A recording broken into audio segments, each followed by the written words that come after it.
Monkey, Chapter 28. They travelled westward for many months, and at last began to be aware that the country through which they were now passing was different from any that they had seen. Everywhere they came across gem-like flowers and magical grasses, with many ancient cypresses and hoary pines. In the villages through which they passed, every family seemed to devote itself to the entertainment of priests and other pious works. On every hill were hermits practising austerities. In every wood, pilgrims chanting Holy Writ. Finding hospitality each night and starting again at dawn, they journeyed for many days till they came at last within sudden sight of a cluster of high eaves and towers. "Monkey, that's a fine place," said Tripitaka, pointing to it with his whip. "Considering," said Monkey, "how often you have insisted upon prostrating yourself at the sight of false magicians' palaces and arch impostors' lairs, it is strange that when at last you see before you Buddha's true citadel, you should not even dismount from your horse." At this Tripitaka, in great excitement, sprang from his saddle, and walking beside the horse was soon at the gates of the high building. A young Taoist came out to meet them. "Aren't you the people who have come from the east to fetch scriptures?" he asked. Tripitaka hastily tidied his clothes, and looking up saw that the boy was clad in gorgeous brocade and carried a bowl of jade dust in his hand. Monkey knew him at once. "This," he said to Tripitaka, "is the golden-crested great immortal of the Jade Truth Temple at the foot of the holy mountain." Tripitaka at once advanced, bowing. "Well, here you are at last," said the immortal. "The Bodhisattva misinformed me. 10 years ago she was told by Buddha to go to China and find someone who would fetch scriptures from India. She told me she had found someone who would arrive here in 2 or 3 years. Year after year I waited, but never a sign. This meeting is indeed a surprise." "I cannot thank you enough, great immortal, for your patience," said Tripitaka. Then they all went into the temple and were shown round by the immortal. Tea and refreshments were served, and perfumed hot water was brought for Tripitaka to wash him. Soon they all turned in for the night. Early next day Tripitaka changed into his brocade cassock and jewelled cap, and staff in hand presented himself to the immortal in the hall of the temple to take his leave. "That's better," said the immortal. "Yesterday you were looking a bit shabby, but now you look a true child of Buddha." Tripitaka was just going when the immortal stopped him, saying, "You must let me see you off." "It's really not necessary," said Tripitaka. "Monkey knows the way." "He only knows the way by air," said the immortal. "You have got to go on the ground." "That's true enough," said Monkey. "We will trouble you just to set us on the right way. My master is pining to get into the presence of the Buddha, and it would be a pity if there was any delay." Taking Tripitaka by the hand, he led him right through the temple and out the back, for the road did not go from the front gate, but traversed the courtyards and led on to the hill behind. "You see that highest point, wreathed in magic rainbow mist," said the immortal, pointing to the mountain. "That is the Vulture Peak, the sacred precinct of the Buddha." Tripitaka at once began kowtowing. "Master," said Monkey, "you had better keep that for later on. If you are going to kowtow all the way up to the top, there won't be much left of your head by the time we get there. It's still a long way off."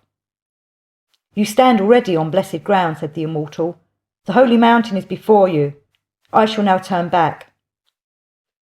Monkey led them up the hill at a leisurely pace. They had not gone more than 5 or 6 leagues when they came to a great water about 8 leagues wide. It was exceedingly swift and rough. No one was to be seen in any direction. "I don't think this can be the right way," said Tripitaka. "Do you think the immortal can possibly have been mistaken? This water is so wide and so rough that we cannot possibly get across." "This is the way all right," said Monkey. "Look, just over there is a bridge. That's the right way to salvation." Presently Tripitaka came to a notice board on which was written Cloud Reach Bridge, but it proved, when they came up to it, that the bridge consisted simply of slim tree trunks laid end on end, and was hardly wider than the palm of a man's hand. "Monkey," protested Tripitaka in great alarm, "it's not humanly possible to balance on such a bridge as that. We must find some other way to get across." "This is the right way," said Monkey, grinning. "It may be the right way," said Pigsy, "but it's so narrow and slippery that no one would ever dare set foot on it. And think how far there is to go, and what it's like underneath." "All wait where you are and watch while I show you how," cried Monkey. Dear Monkey, he strode up to the bridge, leapt lightly onto it, and had soon slipped across. "I'm over," he shouted, waving from the other side. Tripitaka showed no sign of following him, and Pixie and Sandy bit their fingers, murmuring, "Can't be done, it can't be done."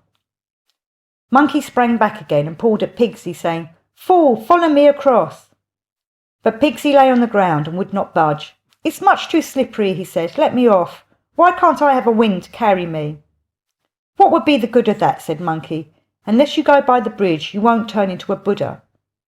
"Buddha or no Buddha," said Pixie, "I'm not going on to that bridge." The quarrel was at its height when Sandy ran between them and at last succeeded in making peace. Suddenly Tripitaka saw someone punting a boat towards the shore and cried, "Ferry, ferry!"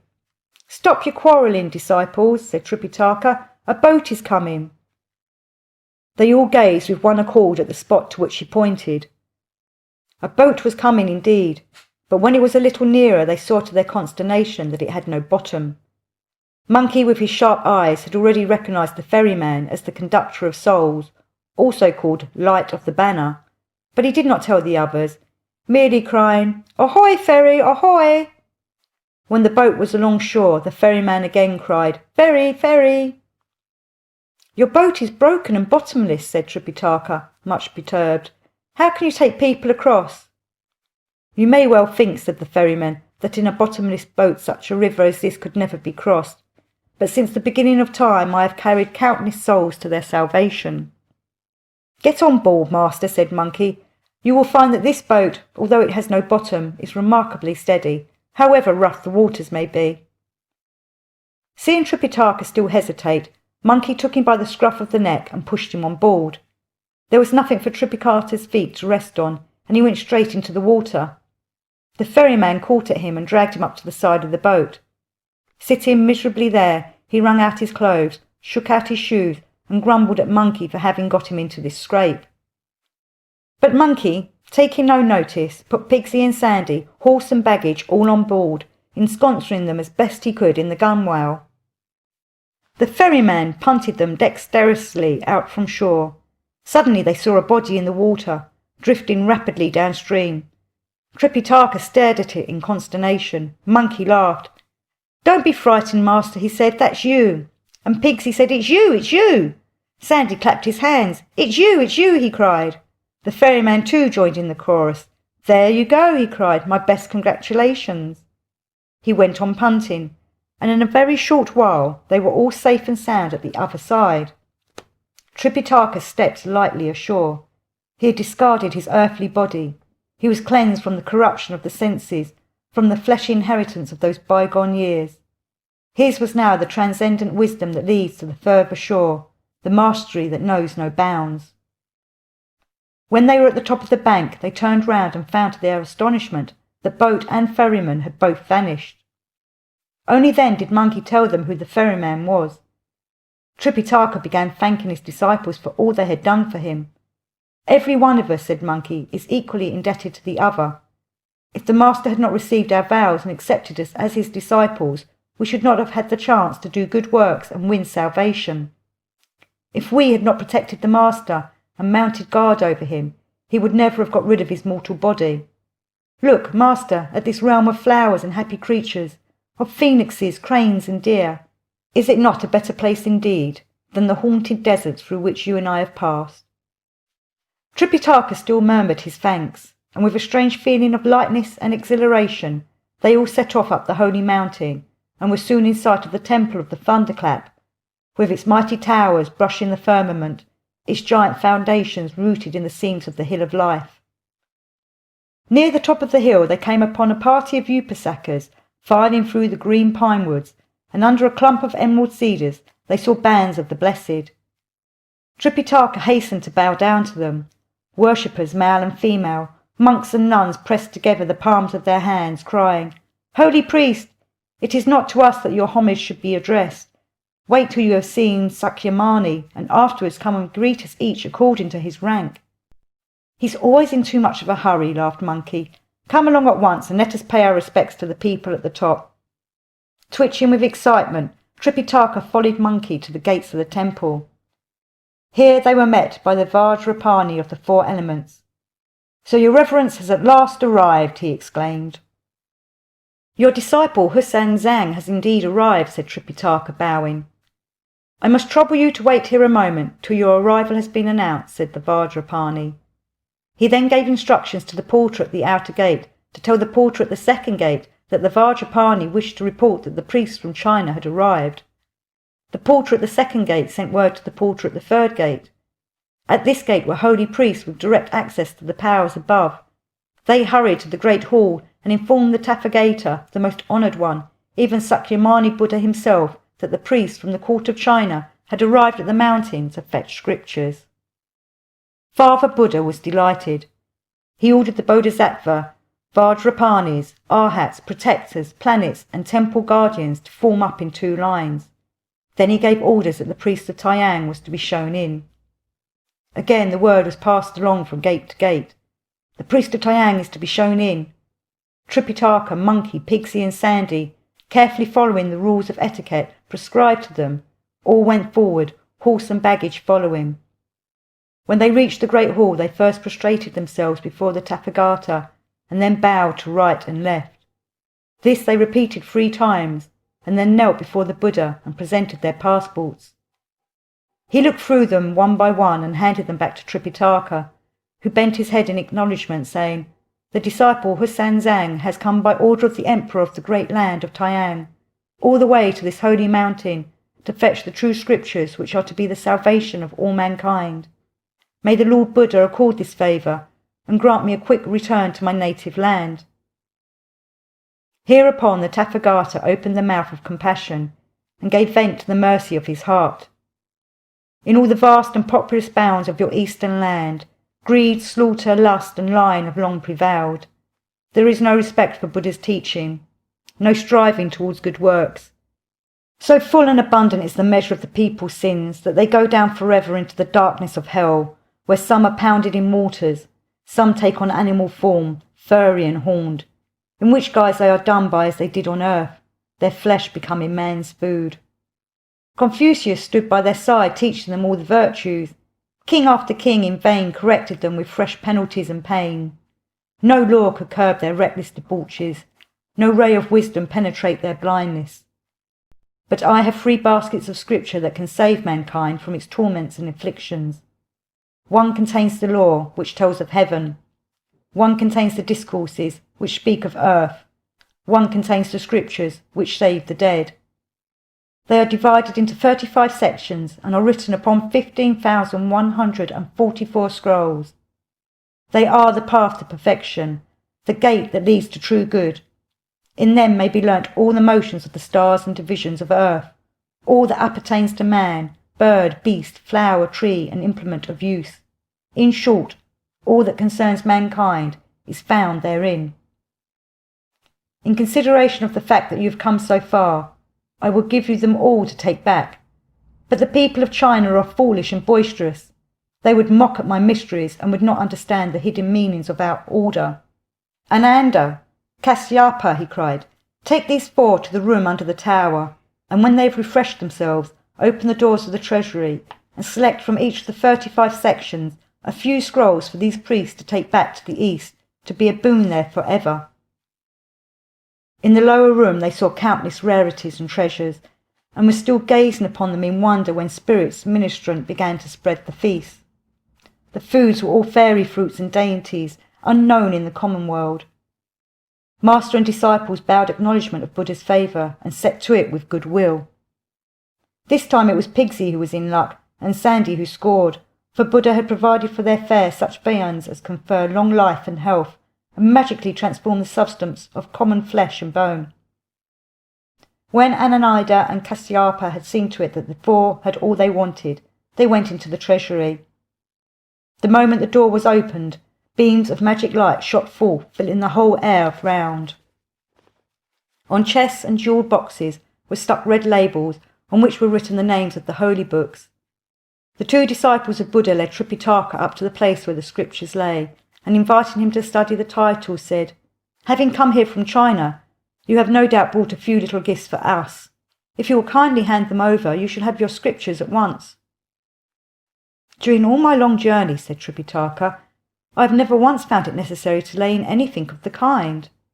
"Splendid," said the disciples. "So we're to spend our days handing over scriptures gratuitous. Not a very bright outlook for our heirs." Thinking by their sarcastic tone that they had no intention of parting with the scriptures, Monkey could not refrain from shouting angrily, "Come along, master, we'll tell Buddha about this and make him come and give us the scriptures himself." "Don't shout," said Ananada. "There's nothing in the situation that demands all this bullying and blustering. Come here and fetch your scriptures." Pigsy and Sandy, mastering their rage and managing to restrain Monkey, came across to take the books.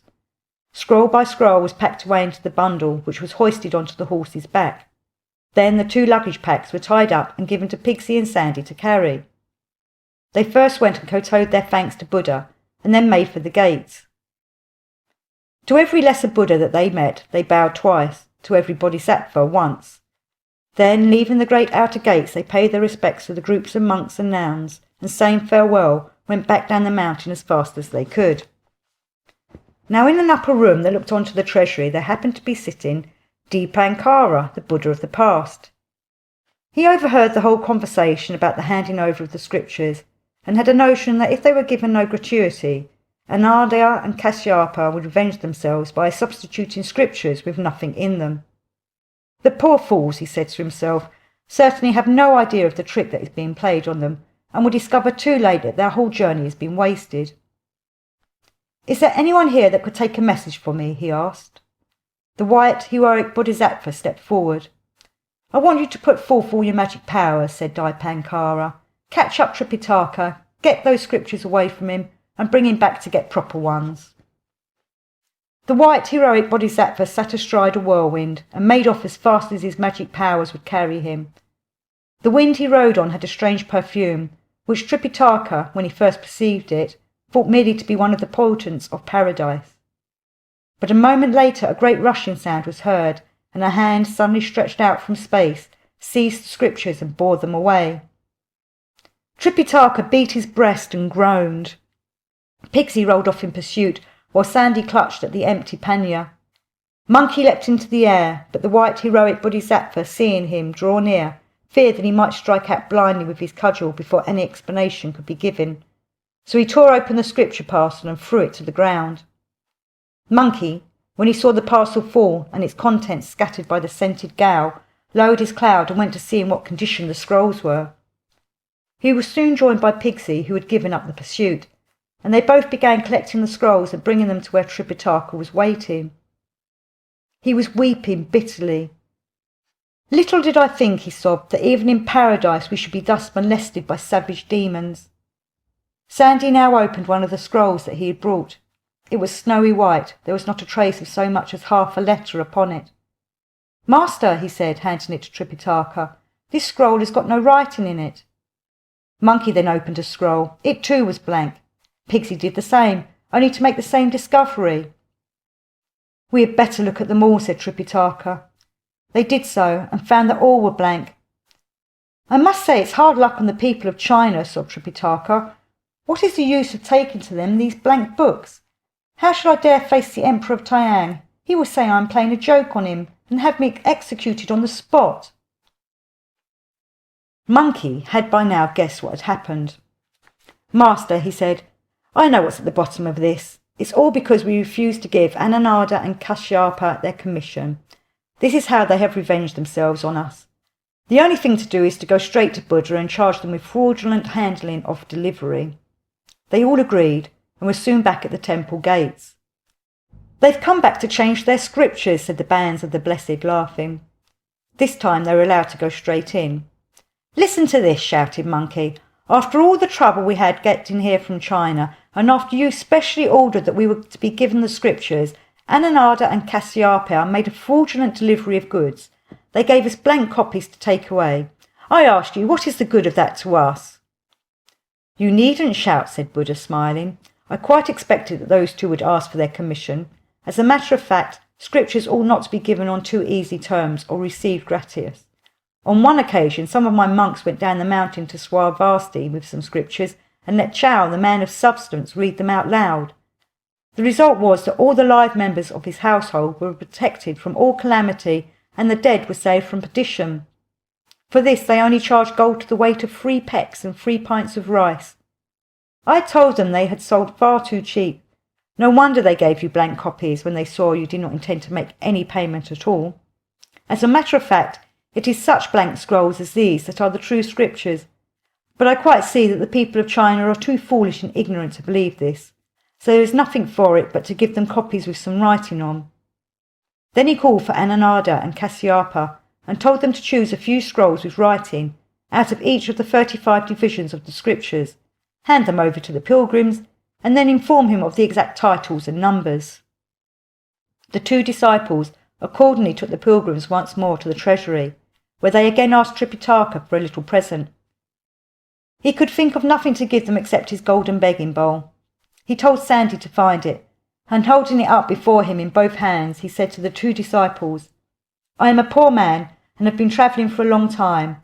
I fear I have nothing with me that is suitable as a present, but perhaps you would accept this bowl which the Emperor of China gave me with his own hand, that I might use it to beg with on the road. If you will put up with so small a trifle, I am sure that when I return to China and report upon my mission, you may count upon being suitably rewarded. I hope on these terms you will this time give me scriptures with writing on them, or I fear His Majesty will be disappointed and think that all my efforts have been wasted." Ananda took the bowl with a faint smile.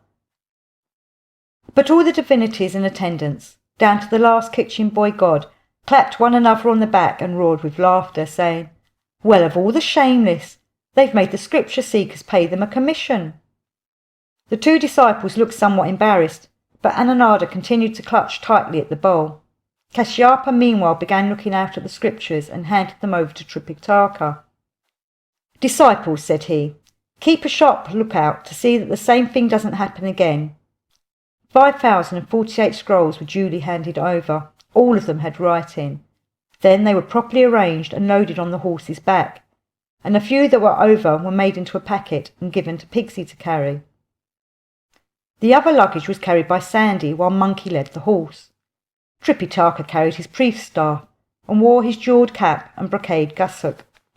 In this guise they all once more presented themselves before Buddha. Seated on his lotus throne, the Blessed One ordered the 2 great Arhats to beat on their cloud gongs and summon to the throne the 3,000 Buddhas, the 8 Vajrapanis, the 4 Bodhisattvas, the 500 Arhats, the 800 monks, and all the congregation of the faithful. Those that were entitled to be seated were ordered to sit upon their jewelled thrones, and those that were to stand were ranged in 2 files on either hand. Soon heavenly music was heard from afar, and magic radiance filled the air. When the whole company was duly assembled, Buddha asked his 2 disciples for an exact account of the scriptures that they handed over. Ananda and Kasyapa then read over the list, beginning with the Book of the Great Decease, and ending with the Kosa Sastra. "These books," said Ananda, "written on 5,048 scrolls, have all been given to the priests of China to keep forever in their land. They are all now securely packed on their horses' back or in parcels to be carried by hand, and the pilgrims are here to thank you." Tripitaka and the disciples tethered the horse, put down the burdens, and bowed with the palms of their hands pressed together. "The efficiency of these scriptures is boundless," said Buddha.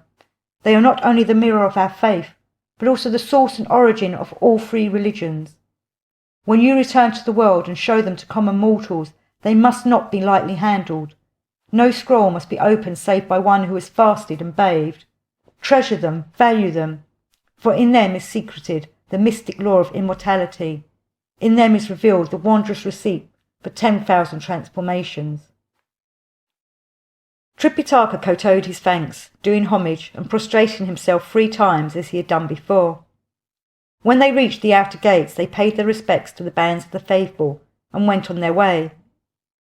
After dismissing the pilgrims, Buddha broke up the assembly. Presently the Bodhisattva Kuan Yin appeared before the throne, saying, "Long ago I was instructed by you to find someone in China who would come here to fetch scriptures. He has now achieved this task, which has taken him 5,040 days. The number of the scrolls delivered to him is 5,048. I suggested it would be appropriate if he were given 8 days in which to complete his mission, so that the two figures may concord. A very good idea, said Buddha. You may have that put into effect.